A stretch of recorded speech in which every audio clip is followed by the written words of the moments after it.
We all knew it was going to happen because all the signs were there, but it's now getting into overdrive. Trump allies are now reportedly raising millions of dollars to pay to find damaging information about journalists who are seen as unfriendly to Donald Trump and the Trump administration, and to then, ideally, use that information to create antagonism campaigns against journalists, potentially to try to get journalists fired. Certainly, there will be harassment from Trumpists on the basis of this opposition research campaign against members of the free press that Trump allies are undertaking. And you can't miss the forest for the trees here. This is a hallmark of authoritarian dictatorships. This is a hallmark of police states. This is everything that is the opposite of what the United States is supposed to be. This is Putin-like. This is Duterte-like.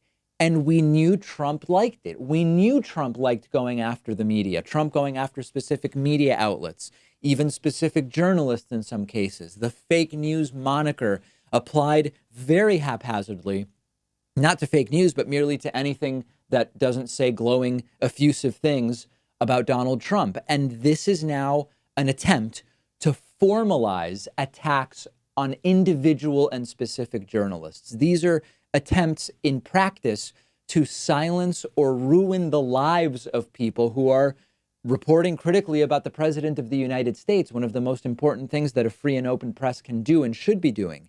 Axios has obtained the fundraising pitch, which has been deployed to get people to donate to this cause, the cause that will ultimately gather information that can be used to harass or discredit journalists and reporters. Can you imagine getting an email and being so disconnected from reality, having your priorities or your morality so backwards, having such a fundamental misunderstanding of what it is that is important in the United States of America when it comes to a free press?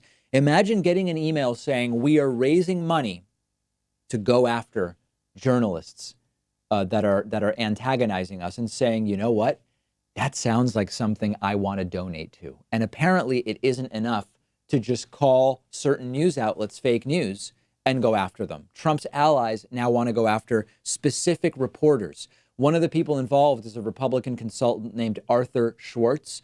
The primary targets of this campaign are said to be, and listen to this, CNN and MSNBC, not surprising, all of the broadcast networks, okay, the New York Times, the Washington Post, both of which have been doing extraordinarily good, just plain old-fashioned investigative work about this administration, BuzzFeed and the Huffington Post, and, this is the kicker, anyone else routinely included in what a Trump supporter sees as bias and misinformation in their coverage of Donald Trump, meaning it could be anybody. I spoke to a couple of friends in Washington, D.C., who are not Republicans. They're not directly involved with this, but they've been in touch with people who have knowledge of what's going on. They told me independent media journalists that are seen as particularly antagonistic to the president are not out of the realm of possibility for being targeted and harassed. I am not, this is not a delusion of grandeur where I think I am on Trump's radar or on the list of people that this group is going to come after.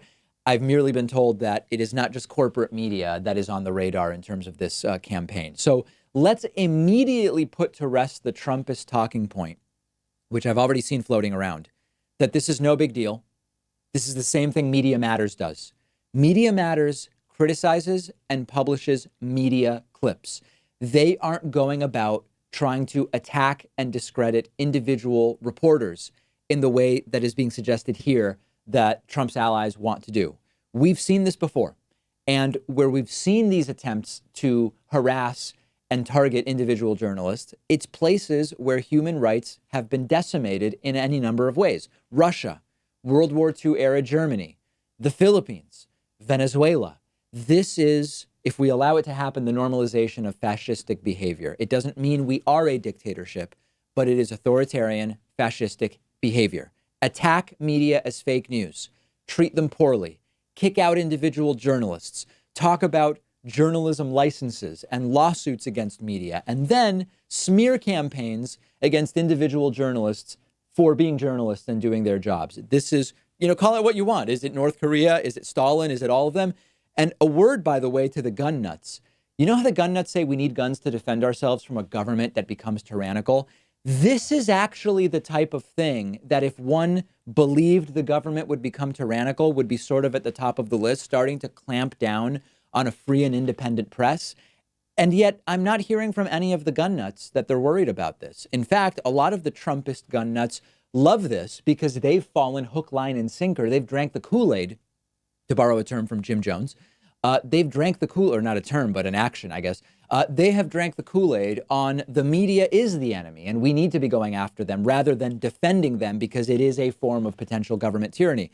This is a form of tyranny by special interest group, to put it another way, but it happens to be one that the gun nuts don't seem acutely affected by in a way that makes them realize, oh man, our threats, our fears about tyrannical government, they're actually not the kind that we really need the guns to defend against, but this is starting to look like a form of government tyranny. Understand that the biggest threats to Trump's presidency are the things that make the United States what it is. A free press is a threat to Donald Trump's presidency because he needs to hide the truth to justify his reelection. If people know the truth, there's no path to reelection because his record is so atrocious. High voter turnout is a threat to Donald Trump's presidency.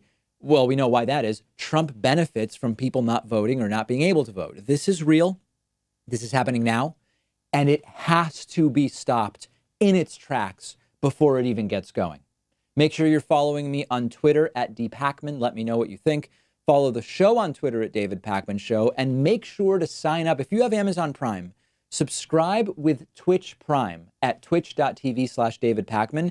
This is free for everyone who has Amazon Prime, but it supports the work that we do, twitch.tv/David Pakman. I am thrilled to tell you that today's episode is sponsored in part by Blinkist.com/Pakman.